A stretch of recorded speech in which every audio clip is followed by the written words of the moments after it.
Now that's auto-PEEP. The auto-PEEP, the intrinsic PEEP. Why it happens? Okay, why it happens that stalking over breaths. Okay, what does that mean? Okay, now let me ask you, and do it everyone, just I'm also doing it. Okay, just take a deep breath. And then don't exhale. Take another deep breath. And if you can take another breath. Now, what happened here? You cannot even talk. You cannot even breathe further. You cannot do anything. Why? Because there's stalking of breath over other breath over other breath. And now when you will exhale, some of the part of the tidal volume will remain inside. That will lead to air trapping, and that will further lead to intrinsic PEEP, generation of generating intrinsic PEEP, also known as auto-PEEP. That is the phenomena that what happens with the asthmatics and the COPD patients, because they have problem with expiration, because they have problem with exhalation. Why? Because the narrowing of their airways.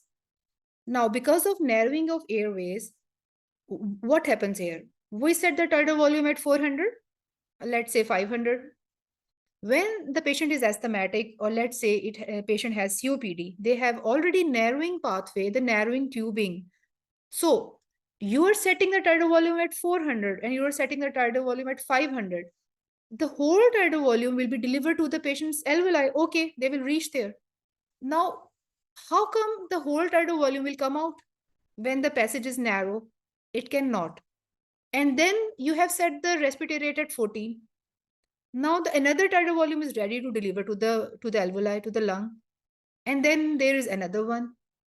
There's stalking of breath over another breath, and it's not letting it out properly, not giving it the adequate time to leave the airway out. So there will be stalking of the breath, and ultimately will lead to generating intrinsic PEEP and auto-PEEP. So why you have to worry about it? I have already written the causes here, like because it will increase the work of breathing for the ventilator. And if patient is on spontaneous or assisted mode, patient will be suffering a lot. There will be barotrauma, dysynchrony, of course, CO2 retention, air trapping, intrinsic PEEP, ICP, IOP, and there will be low cardiac output and hemodynamic instability. Now, how would you know that the patient is having air trapping or there is auto-PEEP is generated? How would you know? Can anyone tell me? Okay. Good, Anap, very good. Well done. Expiratory pause, you can also call as expiratory hold. Now, what you do here is, yes, Barza expiratory pause. Yes, good. We just set the PEEP of 5 or PEEP of 3 on the ventilators. That is external PEEP. So we are already giving the patient PEEP of 3 or 5. So how will you identify that this PEEP that is being shown on the ventilator, this is not ours? This is not what we are giving to the patient, but that is the patient's own PEEP, intrinsic PEEP, internal PEEP. How would you know that? Yes, expiration flow will not return to baseline. At the end of expiration, air trap in the lungs, yes. And how will you know that? You will know that through expiratory pause, expiratory hold. There is an option in your ventilators that is known as expiratory hold or expiratory pause. You have to press it, touch it, and hold it for some time, for just few seconds.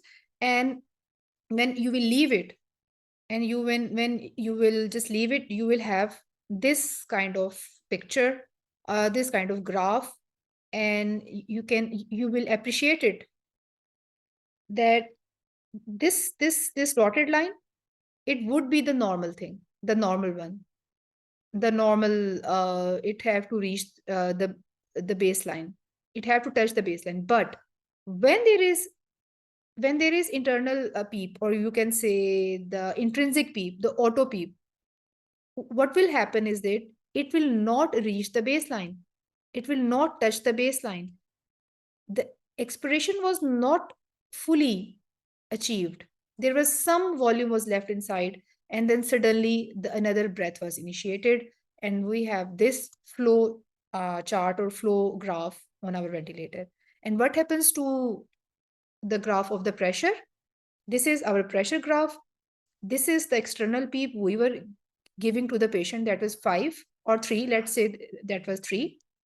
And when you have pressed and hold the expiratory button, expiratory option, expiratory pause, and when you will leave that button, you will have this one. That was the dotted line was the normal, or you can say the external PEEP we were giving to the patient, and that the line going above that would be the intrinsic PEEP. So this would be the external PEEP that we have decided to give to the patient, and this will be the air trapping that will show us that patient is having air trapping, and there is auto-PEEP is generated. Okay, you got it, everyone? So this is a real scenario. You can see here that you can well appreciate here that actually it have to be here, okay? But it is way above that. It have to touch the baseline, but it is not touching the baseline. There is a lot of difference between this and this baseline. And again, this is not very well appreciated, but we can appreciate it here in the pressure graph. That is very much clear here. Tell me, how will you manage this? Now, as you have understand that that the blah, blah, blah, these things, 1, 2, 3, 4, these things can cause auto-PEEP. Now, how will you manage it? Let me know. Answer me in the chat box. Let me check what you are answering. Okay, a lot of answers are here. I have to read them. Can be done above increase expiratory. Okay, the answer is respiratory time increase. Respiratory time increase. You mean, okay, you will increase the frequency. Barza is saying increase the expiratory time. Wasib is saying let left expire completely by disconnecting. Very good. Yes. Okay. Simon saying increase IE ratio. Ramisha is saying reverse IE ratio. No, Ramisha, we can. Why would we reverse IE ratio, dear? And Saima, IE ratio increase. What do you mean by a raise increase IE ratio? What do you mean by that? Increase expiration time. Increase expiration time. Lower the respiratory rate and increase the expiration time. Very good. Yes, that's also a very good answer. Muhammad Anas Farooq, you have rightly mentioned. Lower the respiratory rate and increase the expiratory time. Good. Hassan Arshad is saying increase IE ratio. What do you mean by increase IE ratio? What do you mean by that? Can you just tell me that IE ratio means 2:1, 1:1, 1:2, 1:3? What do you mean by that? Pradeep is saying disconnect the ventilator. Yes, very good. Bronchodilator. Understand. And it's good to see that. Yes, you all are right. Almost everyone is right. Very well done. So yes. Okay, now I will show you my slide. Some of you have seen that, now. Okay, yes, we will increase the expiratory time. IE ratio, that will be 1:3, 1:4, and decrease respiratory rate. If we will increase the respiratory rate, what will happen? It will keep on stocking the breaths. Okay. And the other thing is we have to decrease the tidal volume. And the fourth thing is we can consider bronchodilators. Okay. Let's start the fourth part of it. The fourth part is lung recruitment. What is lung recruitment? I think most of you have heard about it. It is indicated in atelectasis, ARDS, hypoxemia. And what are the methods? Methods are different. The PSI method, the inspiratory pause, and then there is the one and the only when you don't know anything. Just take the embo bag and give a sustained pressure. It will start opening of the basal alveoli and atelectasis will be resolved. Not like fully resolved, but partially resolved. Okay. So PSI, inspiratory pause, can also act like PSI. And then there is embo bag with the sustained pressure. Now the trigger part. What is trigger? That's my favorite part actually. Okay. I will not go into the too much detail, but as we all have learned yesterday from Dr. Maimuna's lecture that there are 4 phases of ventilatory cycle. I won't go touch everything. I will just go for the first one, the trigger. What is trigger? Patient effort. First, tell me what is trigger? Starting the breath. Yes, Anas, starting the breath. Very good. Effort. Okay. What is trigger? Trigger is what starts the breath, actually. What starts the breath? Either it's the machine starting the breath or it's the patient who is starting the breath. Okay. So, how the machine starts the breath? Machine is a machine. You have to just set the time, and after that certain time, the preset time, the time triggered means you have to set the time. Like I have already said that using this, you have to set the inspiratory time and the expiratory time. You have to set the cycle, the respiratory cycle, the IE ratio, that after how much time the inspiration and how much time, after how much time the inspiration will start, and for how long the inspiration will go. Okay. And after reaching that certain time, let's say 5 seconds time or 6 seconds time, the cycle will repeat again. Now, there's another thing, that is patient initiated breath. What is the patient initiated breath? How do they do it? They do it through the flow triggered breaths or the pressure triggered breaths or the both. For that, you have to set the trigger in the vent. That is a setting in the vent known as trigger. You have to set it. Okay. This slide or either take a screenshot of it. The method of improving oxygenation. There are 3 columns, that action, adverse effects, and range of values. The most important is that you have to know that what action of yours will create what. All these actions will lead to improvement of oxygenation in your patient, because most of you may ask that what we will, because I know at the end of this session you will be asking what we will do when our patient is getting desaturated and what to do, what not to do.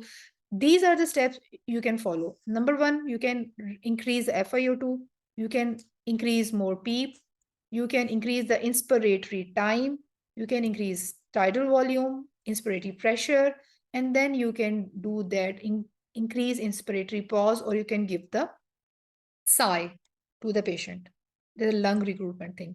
Now, all of these things have their own toll on the patient, because increasing the FiO2 can lead to oxygen toxicity, increasing the PEEP will lead to hemodynamic effects, increasing the inspiratory time will shorter the expiratory time. That will be at the cost of shortening of the expiratory time, so the respiratory cycle will be reduced. Okay, increased tidal volume. If you will increase the tidal volume, it will lead to increase in airway and alveolar pressure and may lead to barotrauma, inspiratory pressure. If you will increase this, it will also lead to barotrauma. So if you want to increase the oxygenation and you do all these things, or you do the, and you just apply these one by one, you will of course have the side effects as well. And then there is alveolar ventilation. It means you want to wash out the CO2. Now, again, these are the actions that will increase alveolar ventilation, but they have their own side effects. One by one, if you increase the tidal volume, it will cause barotrauma. If you go for increased respiratory rate, again, it will shorten the expiratory time, barotrauma, hemodynamics, and all that. The last slide, and then there will be video.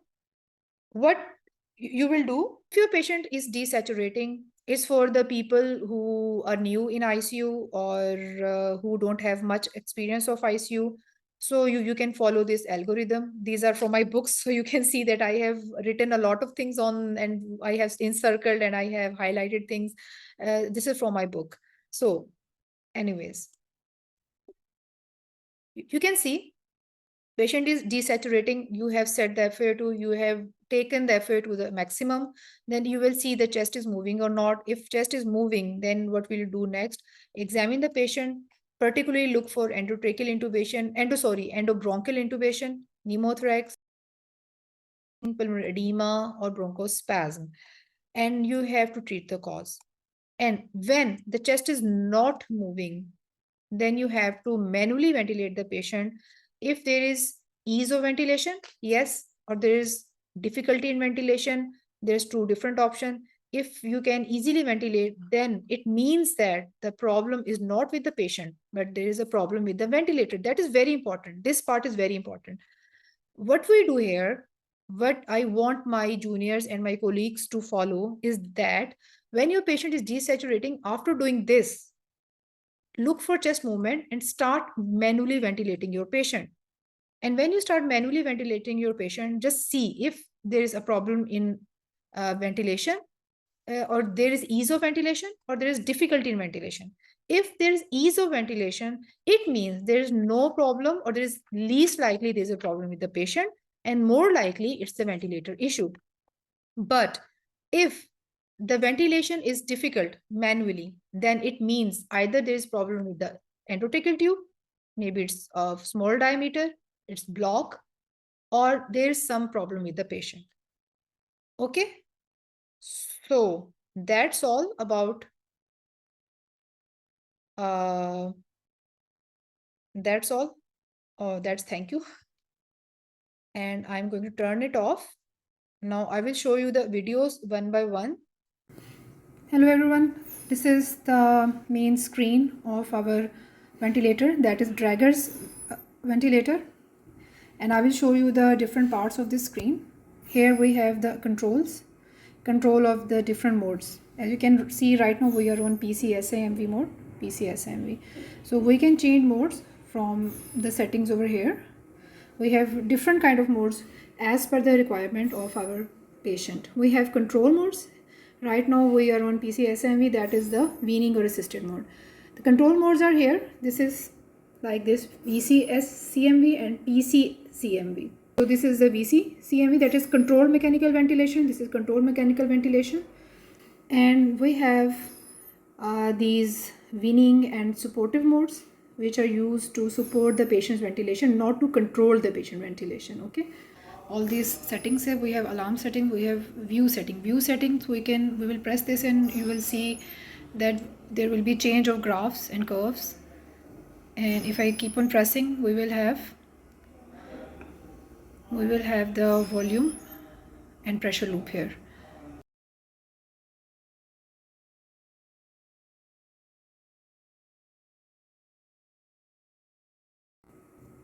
Then we have over here a special maneuver.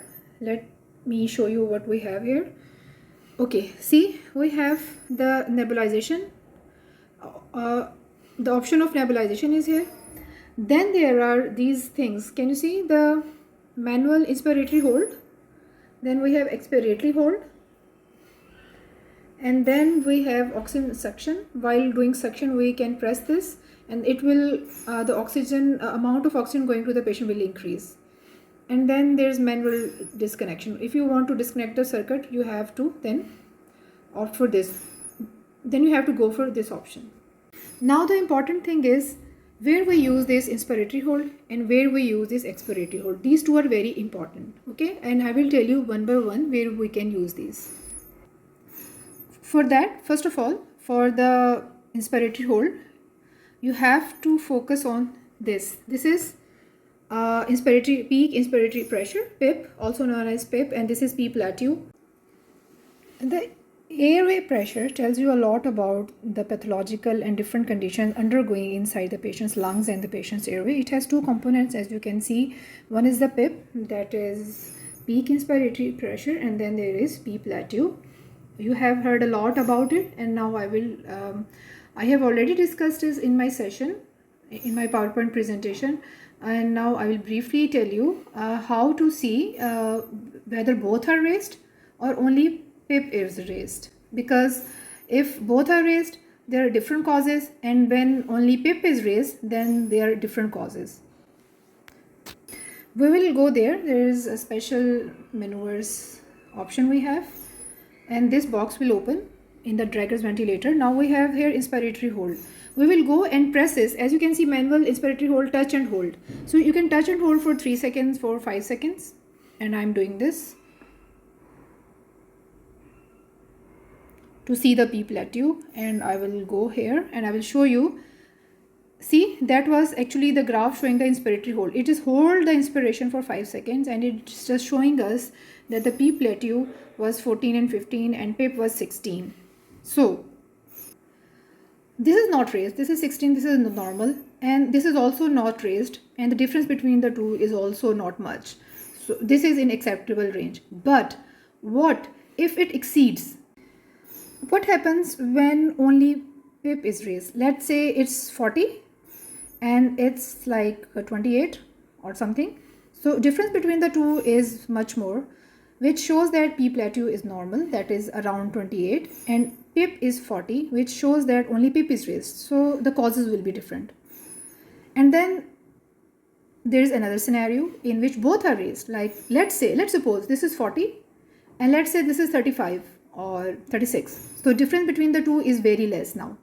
That shows that both are raised.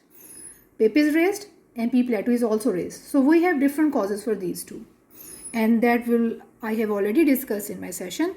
Okay, now how to see auto-PEEP or intrinsic PEEP, that we have discussed in our lecture. I have already mentioned that what is auto-PEEP and what is external PEEP. This is the external PEEP. See, 5. As you can see, it's 5, and because of this PEEP, the positive and expiratory pressure, this is not touching the baseline, the 0. It's not going to 0. Can you see? It's above this level.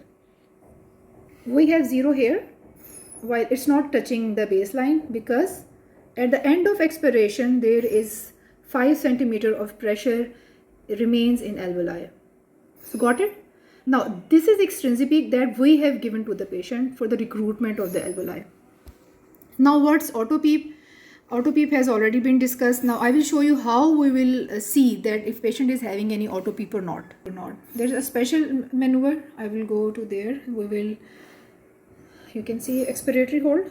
This is used to identify if there is any internal PEEP or auto-PEEP developing inside the patient's lungs or not. So what we will do, we'll hold it like for 3 to 5 seconds maybe, and then we wait.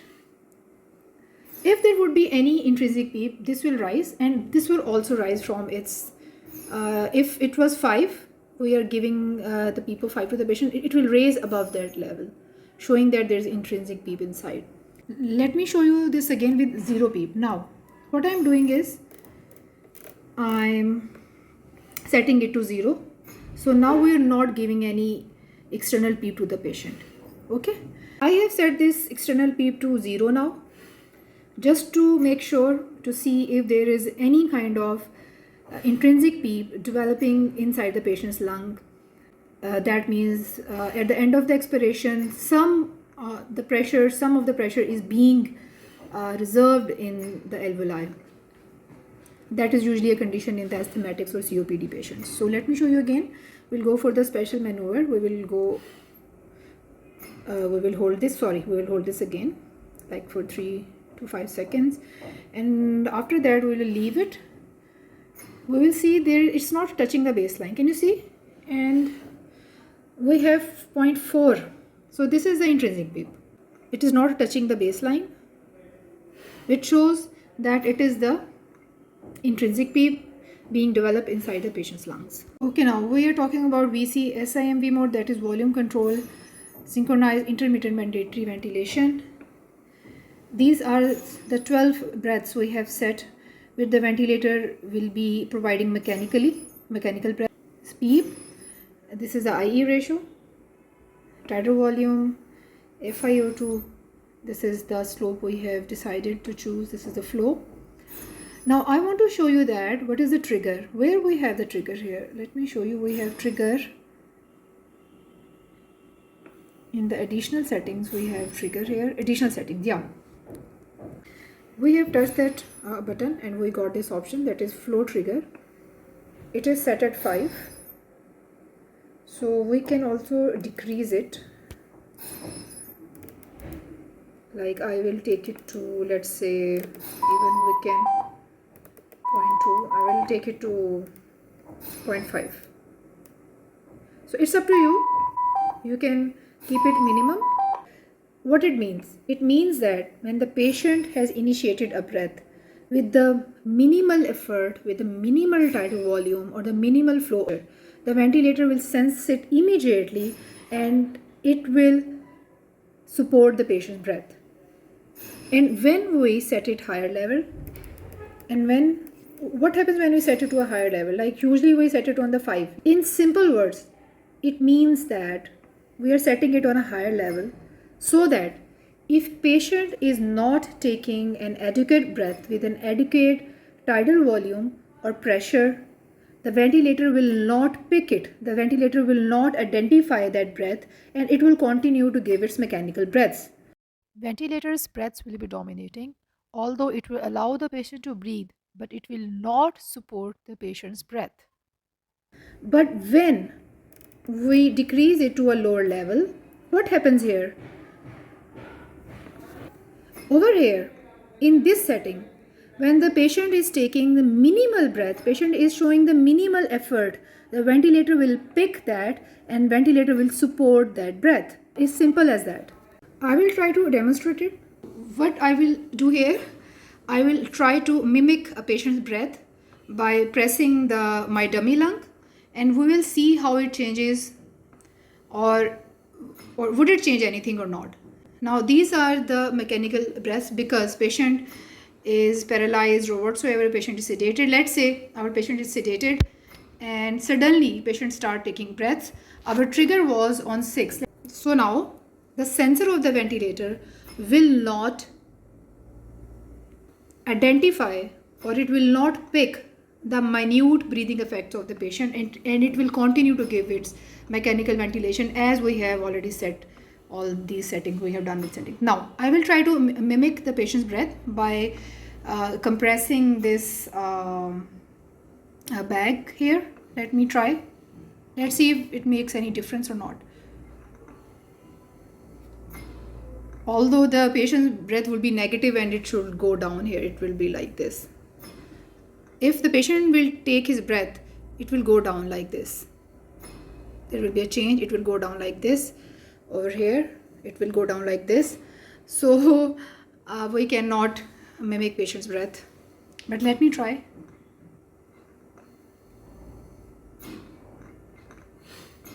I'm just compressing it and it didn't bother at all. And it's continued to give its own breaths. The advantage of this mode is that it won't stalk the patient's breath. It will let the patient breathe and it will continue to give its own breaths. But it will not support the patient's breath. You got my point? This mode will let the patient breathe, but it will not support it unless we set the trigger to the lower levels. Like we set it to a lower level, we will go down 0.8 and now after setting it to a lower level, now the ventilator will not only let the patient breathe, but it will also support the patient breath. So this is trigger. I hope you got my point. Let me try it. You see here? Okay, let me do it again. I will compress my dummy lung and it will show, and the ventilator will pick that effort, the minor effort, and it will support it. Let me show you. You see here, I'm trying, and it not only let the patient breathe, but it's trying to support the breath. Can you see here? It's trying to support the breath. Okay, now I want to show you another thing about this flow. We have discussed it in our session. Now I want to demonstrate it, how it will change with the pressure mode and how it shows in the volume mode. Right now we're on the volume mode. Just look at this graph. It has a square here and goes down. This is inspiration, and as it goes down, it becomes triangle. It's expiration. This is inspiration, and this part is expiration. This is inspiration, and this part is expiration. So in volume mode, we have a square here, and then it goes down and it becomes a triangle. But the interesting thing is the area of both will remain same. Now let me show you what happens when we switch to, let's see, we're going to pressure control mode. Okay, now let's see how it changes. Okay, let us see now. Can you see? Now it has changed. It's almost become a triangle up and triangle down. Or you can also say it's a slope, or you can also call it a decelerating pattern of the flow. Decelerating pattern of the flow. It's no more square.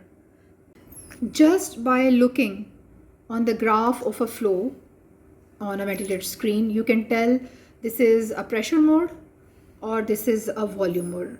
So this is a pressure mode in which this is no more a triangle, this is no more a square. It has a peak, it's going up and then it's going down. While in volume control mode, let's see how it changes. Now it's volume control. I have changed it. See, it has become square. This was the older one. This is the new one. It is taking over because I have just did the setting. I have just done the settings. So now, see, it has changed. Just by looking at the graph, you can tell the patient is on volume control mode or patient is on pressure control mode.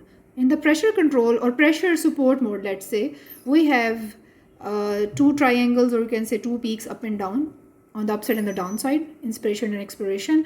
But in the volume control mode, we have one square and the other one is a triangle. This is inspiration part, and then this is the expiration part. In additional settings, we have psi here. I have turned it on. This is interval after every 10 minutes. We can go from 10 minutes to, like, let's say I want to make it to 1 hour. I want my patient to have a psi after every 1 hour, like 60 minutes. And of how much PEEP? I have said, if I have already set the PEEP at 5, then I would like to have him another 5. By additional PEEP of 5 after every 60 minutes, that will give my patient a lung recruitment therapy. I can make it like after every 60 minutes, my patient should have 3 psis. I can also set that how many times he can have the psi. I have set it at 3.